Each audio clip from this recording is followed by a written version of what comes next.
Hey everybody. So you've made it this far now after watching the video, whether you have a C7, C6, or a C5, and you're exposed to your shift box and the torque tube. Now I know this looks a little bit different than what most of y'all are looking at because I already have the bushings installed. However, I'm going to go through the whole process from start to finish as if I were installing these for the first time, so that way you guys can understand how this works. So you're going to have two Torx 40 bolts that are holding the shift box to the torque tube, and then you're going to have one more Torx 40 holding the shift linkage together. So for this, we're going to need obviously a Torx 40, and you're going to need a wrench, and also what is really important is to have a torque wrench. This is an absolute necessity. I strongly recommend against not using a torque wrench on the installation of these bushings. This is very important. So the first place you're going to start is by removing the Torx 40 on the linkage. So let's go ahead and throw that on there and loosen it up and take it out. Okay, once you remove this bolt, now you're going to want to focus on your two Torx 40 bolts that are holding the shift box to the torque tube.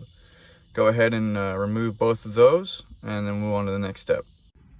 Okay, so now that you're at this point, you're ready to remove the shift box from the tunnel. So what I would recommend doing is using one hand to kind of grasp around the box, and then you can hold by the shift knob and just try to pull straight up as carefully as you can. It's gonna want to try to pull towards the shifter linkage, and that's normal. So then kind of push it in towards the shifter linkage and then aim it up and out, and there you go. There's your box. So just one more time from a different angle, just the idea of the direction of the box. So when you're going to pull it straight up and then come back and then tilt the box at an angle and then pull out. Now that you have your box out, you're going to remove the rubber bushings that you have here, and more than likely it's going to leave residue inside of the mounts, and you'll need to clean it out with some kind of maybe sandpaper, like a Scotch-Brite pad, or maybe like a 1000 grit or 800 grit, doesn't really matter, knife, whatever you want, and just kind of try to clean it out the best that you can, so to ensure that you have a flat mounting surface for the bushings. Now that your box is clean, you're ready to mount. So what we're going to do is we're going to start with placing the bottom mounts onto the mounting pad. You'll know that it's the bottom of the mount because it does not have a logo on it, and it is also the female side. So you're going to take the bottom mount and be very careful, because if you drop it in there, it's not going to be a fun time. So just take your time, be careful, be slow, and place it onto the mounting pad. Place the other one on the mounting pad, and it doesn't have to be perfect, but just kind of try your best to line it up with the holes that you have. And once you have something like that, then you're about ready now for the next step. Okay, so now that you're here, you're ready to put the shifter box back in. So first thing I like to do is push the shifter forward to extend the linkage rod out as far as it can go. Then with your right hand, go ahead and dig for the linkage. And I usually take my middle finger, and I have my middle finger pulling the linkage up against the shift tunnel. And so while you have it like that, take your shifter and try to get the rod into the linkage hole, just the tip of it. Okay, once it's in there, kind of just let your thumb go a little bit and let the actual box come forward, so it's at more of a parallel angle. Okay, and then just kind of want to finesse it a little bit. At this point, you can pull your finger out, and there you are. Slides right in. Just remember to go slow, guys. Just take your time and go slow. No harsh movements. It does take a little bit of finessing to get it to line up and slide in there correctly. So just go slow, and it should slide in there just fine. Once you're in there, go ahead and make sure you're holding the box from both sides, and you're essentially wanting to now line up the holes to the mounts. So you can slide kind of one in there and then go grab number two. Boom, there you go, it's in. Now from this point, do not let go of the box, because if you let go of the box, it's going to slide over and it's going to take the bushings with it. So at this point, go ahead and grab the upper half of your bushing,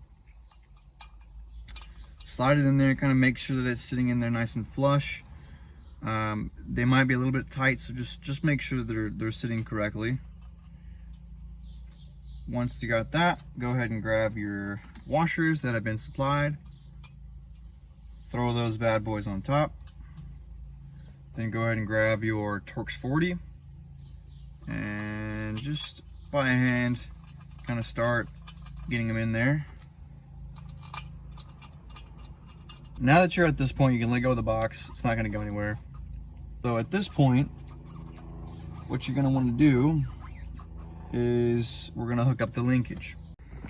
All right, so now we're looking to set up the linkage, and if you look down in there, the linkage rod actually has a little cutout. Okay, so you want to get that, see that cutout? You want to get that cutout lined up. Grab your Torx 40 and just go ahead and slide that thing in there. When you get to the very last bit, you'll have a loose section and then it'll just get tight. Okay, so keep it in that loose section now. And at this point, what we're going to do is now we're going to align the shifter. So there's two real ways to align the shifter assembly.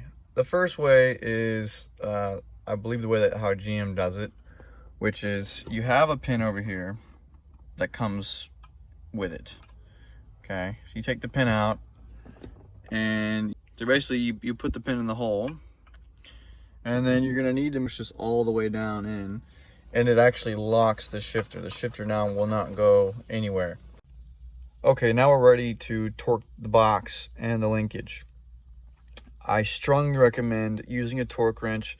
You can get these from Harbor Freight for very cheap. If you don't have enough torque, this shift box will move, and you're gonna have issues with shifting, and you can start grinding gears and create a lot of damage to your gearbox that's totally unnecessary. If you torque too much, you can actually strip the aluminum mounts that these bolts go into.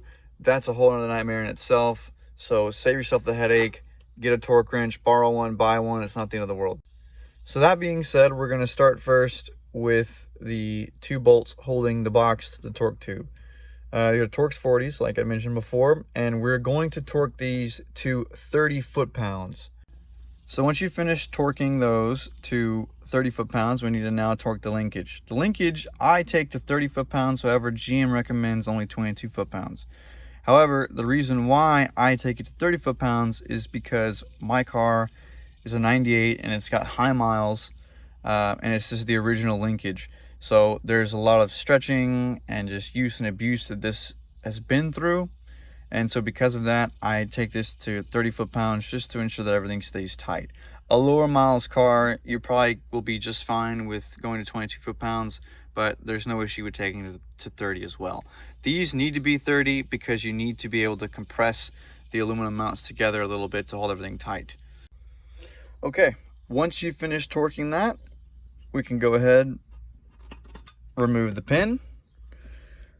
Just go ahead and just kind of shove that guy back in there like so. It's not going to go anywhere, and you're done. Okay, so this is just to kind of cover that second method of aligning the shifter. It's the manual method, and you won't use a pin for this. I only would recommend doing this method once you've done the pin method and you're still having some kind of issue with the shifter, like it's popping out of second gear, for example. What this means is the box is not sitting in the middle of the total distance that you can move the shifter. And so, like, if our issue is second gear, it's not going far enough into second to enter and then stay in second gear. So you need to now adjust the box to make sure that it can go all the way into second. A good indication that the box is in the middle is you're looking for this. You're looking for, when you go into first gear, once you've entered into the gear, you've got about a 1/4 inch of slack. And when you go into the next gear, on the opposite side, you want to have that same amount of slack. If the slack is different from the opposing gears, that means that the box is not sitting in the middle, and you need to move the box to help it sit in the middle, and that's why it's popping out of gears. So in this case, if our second gear isn't going as far as what first gear will go, then we need to loosen the screws and move the box forward about a 1/4 of an inch, or maybe about 1/8 of an inch.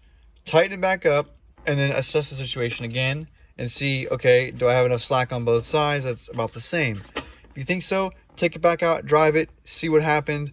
If now, for example, it's not second gear anymore, now it's first gear, or it's third gear, something that's on the opposite side, then you know that you moved the box too much the other way. So then you need to go back, readjust it, and move it just maybe even a 1/16 of an inch back the other way until you get it dialed down and perfect, to where the box is completely perfectly in the middle between the distance of how far this whole travel is. And that is how you manually align the shifter box.